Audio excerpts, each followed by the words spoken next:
తెలుగు రాష్ట్రాల వ్యాప్తంగా ఉన్న సంక్షిప్త వార్తలను ఇప్పుడు స్పీడ్ న్యూస్ లో చూద్దాం. పెద్దపల్లి జిల్లా రామగుండం ఎన్టీపీసీ పంప్ హౌస్ వద్ద కాటం శ్రీనివాస్ అనే కాంట్రాక్ట్ కార్మికుడు అనుమానాస్పద స్థితిలో మృతి చెందాడు. రాత్రి విధులు నిర్వహిస్తున్న సమయంలో ఈ ఘటన చోటు చేసుకుంది.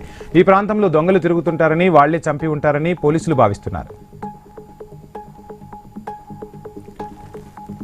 విశాఖలో all India postal table tennis tournament ను AP circle chief post master general Sridevi ప్రారంభించారు. ఈ నెల 14 వరకు నిర్వహిస్తున్నట్లు చెప్పారు. వివిధ రాష్ట్రాల నుంచి 14 జట్లు ఈ టోర్నమెంట్ లో పాల్గొంటున్నాయి. ప్రతిరోజు యోగాతో సంపూర్ణ ఆరోగ్యం కలుగుతుందని యోగా టీం సభ్యులు తెలిపారు. అన్ని రోగాలకు పరిష్కారం పొందవచ్చన్నారు. నిజామాబాద్ జిల్లా భీమ్గల్లోని చొక్కయ్య గుట్టపై గిరి ప్రదక్షిణ, మొక్కలు నాటే కార్యక్రమాన్ని చేపట్టారు.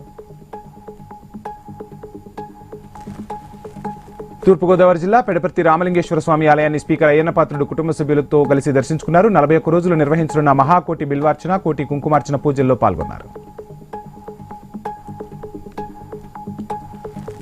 రోడ్ సేఫ్టీ, సైబర్ క్రైమ్లపై ప్రజలు అప్రమత్తంగా ఉండాలని తెలంగాణ డీజీపీ శివధర్రెడ్డి పిలుపునిచ్చారు. మేడ్చల్ జిల్లా మేడ్పల్లిలో నిర్వహిస్తున్న రాచకొండ పోలీస్ కమిషనరేట్ ప్రాంగణంలో ఏర్పాటు చేస్తున్న సిటీ ట్రైనింగ్ సెంటర్ కు ఆయన శంకుస్థాపన చేశారు.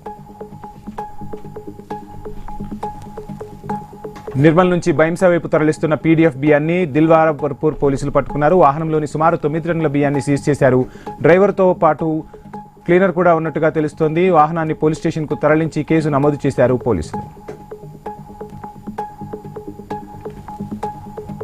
సంగారెడ్డి జిల్లా జహీరాబాద్ లో మార్క్ఫెడ్ ఆధ్వర్యంలో మొక్కజొన్నల కొనుగోలు కేంద్రాన్ని ఆత్మ committee chairman Lingareddy, ADA Bhikshapathi ప్రారంభించారు. ప్రభుత్వం ఏర్పాటు చేసిన కొనుగోలు కేంద్రాల్లో రైతులు అమ్ముకోవాలని సూచించారు. 14% తేమ తగ్గకుండా మొక్కజొన్నలను తీసుకొచ్చి వారం రోజుల్లో డబ్బులు పొందాలని చెప్పారు. ఖమ్మం జిల్లా వైరా మండలం గండగలపాడు వద్ద ప్రమాదం చోటు చేసుకుంది. ఎదురుగా వస్తున్న వాహనాన్ని తప్పించబోయి అదుపు తప్పి బైక్ బోల్తా కొట్టింది. బైకర్ కు తీవ్ర గాయాలవుగా అటువైపు వస్తున్న వైరా తహసీల్దార్ శ్రీనివాసరావు అతన్ని తన కారులో ఆసుపత్రికి తరలించారు. భద్రాద్రి కొత్తగూడెం జిల్లా మనుగురులోని ఎమ్మెల్యే క్యాంపు కార్యాలయంలో సింగరేణి సంస్థ ఆధ్వర్యంలో మెగా జాబ్ మేళా నిర్వహిస్తున్నట్లు ఎమ్మెల్యే పాయం వెంకటేశ్వర్లు తెలిపారు. ఈ నెల 19న ఉదయం 8 గంటల నుంచి జాబ్ మేళా జరుగుతోందన్నారు. 4,000 మందికి ఉపాధి కల్పించనున్నట్టు తెలిపారు. హైదరాబాద్ నాచారం పిఎస్ పరిధిలో విషాదం చోటు చేసుకుంది. ఎస్వీడీ వైన్స్ ముందు సుమన్ అనే వ్యక్తి అనుమానాస్పదంగా మృతి చెందాడు. గుండెపోటుతో ప్రాణాలు పోయినట్టు పోలీసులు గుర్తించారు. పోస్టుమార్టం కోసం గాంధీ ఆసుపత్రికి మృతదేహాన్ని తరలించారు.